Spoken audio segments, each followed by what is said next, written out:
একটা সময় ছিল যখন ফুটবল মানেই শেষ মিনিটের উত্তেজনা, আর সেই উত্তেজনার নাম ছিল ফার্গি টাইম। স্যার অ্যালেক্স ফার্গুসনের ম্যানচেস্টার ইউনাইটেড তখন বারবার প্রমাণ করে দিয়েছিল ফুটবলে শেষ বাঁশি না বাজা পর্যন্ত কিছুই বলা যায় না। সময় বদলেছে, ক্লাব বদলেছে, কিন্তু যেন পুরনো সেই ইতিহাস আবার ফিরে এসেছে ইংল্যান্ডে। তবে এবার মঞ্চের কেন্দ্রে লিভারপুল, আর নির্দেশনায় নতুন বস আর্নে স্লট। চলতি মৌসুমে আর্নে স্লটের লিভারপুল এমন এক অভ্যাসে মেতে উঠেছে যা প্রতিপক্ষের জন্য বিভীষিকা হয়ে দাঁড়িয়েছে। টানা 5 ম্যাচে শেষ 10 মিনিট কিংবা যোগ করা সময়ে জয়সূচক গোল করে ম্যাচ ছিনিয়ে এনেছে অলরেডরা। আর সর্বশেষ নাটকীয় দৃশ্যটা লেখা হলো চ্যাম্পিয়ন্স লিগের প্রথম ম্যাচে অ্যাটলেটিকো মাদ্রিদের বিপক্ষে।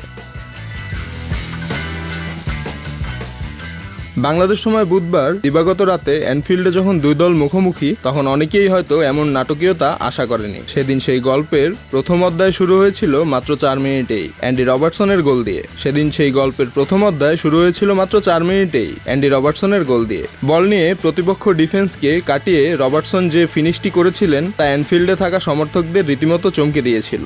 এরপর মাত্র 2 মিনিট পর মাত্র 6 মিনিটেই গোল করেন মোহাম্মদ সালাহ। কিন্তু অ্যাটলেটিকো মাদ্রিদ তো সহজে হার মানার নয়। ডিয়েগো সিমিওনের দল মানেই পরিকল্পিত প্রতিরক্ষা, আর বিপরীতে বিষাক্ত পাল্টা আক্রমণ। প্রথমার্ধের যোগ করা সময়ে এবং দ্বিতীয়ার্ধের 81 মিনিটে 2টি গোল করে সমতায় ফিরে আসেন তারা। 2 গোলের নায়ক স্প্যানিশ ডিফেন্ডার মার্কোস। 2 দফায় তার গোল যেন গ্যালারিতে খানিকটা স্তব্ধতা এনে দিয়েছিল।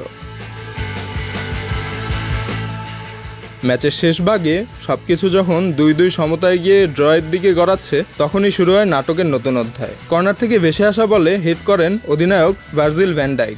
বল কোনো বাধা ছাড়াই প্রবেশ করে অ্যাটলেটিকোর জালে।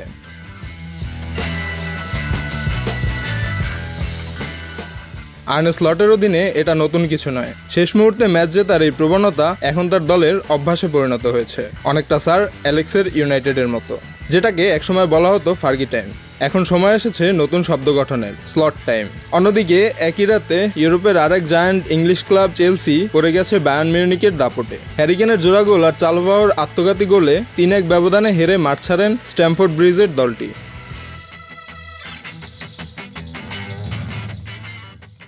এছাড়াও পিএসজি আটলান্টাকে 4-0 গোলে উড়িয়ে দিয়েছে।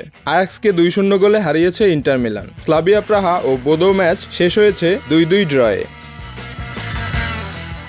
তবে দিন শেষে আলোচনার কেন্দ্রবিন্দু শুধু একটাই, লিভারপুল। অ্যানফিল্ডের লাল দলটি শুধু 3 পয়েন্ট নেয়নি, তারা ইউরোপকে মনে করিয়ে দিয়েছে পুরনো ইতিহাস আবারও ফিরে আসতে পারে নতুন মুখের নেতৃত্বে।